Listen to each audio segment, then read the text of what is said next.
Ok, je viens de découvrir comment garder l'attention de ses spectateurs. C'est une compétence invisible mais essentielle, le cadrage. Moi c'est Riwan et je teste plein de compétences pour voir où je suis le meilleur. Et en ce moment, j'apprends à filmer. Et j'ai appris un truc. Le cadrage, ça c'est pas au hasard. Il faut comprendre comment fonctionne notre œil. Quand on regarde une vidéo, on voit pas tout d'un coup. L'œil, il scanne de gauche à droite en s'arrêtant sur ce qu'il attire. Les visages, les mouvements, les couleurs vives ou encore les zones très contrastées. Il adore quand l'image est bien ordonnée. Et si on n'utilise pas ces éléments pour guider le regard, le spectateur se perd dans l'image et il scrolle. D'où l'intérêt de savoir cadrer. Donc je me suis créé une fiche pour m'aider. Comment te cadre si tu l'avais aussi. Pour ordonner l'image, on peut utiliser la règle des tiers en plaçant les éléments qu'on veut mettre en avant sur les intersections de la grille ou le long des lignes.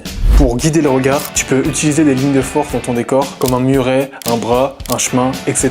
Tu peux aussi ajouter de la profondeur en mettant un élément flou au premier plan pour mettre en valeur un objet ou un visage. Et même la distance à laquelle on filme, ça change tout. Proche, on va avoir une connexion, c'est parfait pour intensifier les émotions. De loin, il n'y aura pas de connexion, ça peut symboliser la solitude par exemple. Maintenant, je vais pouvoir appliquer ça dans les prochains épisodes, alors abonne-toi pour pas rater ça.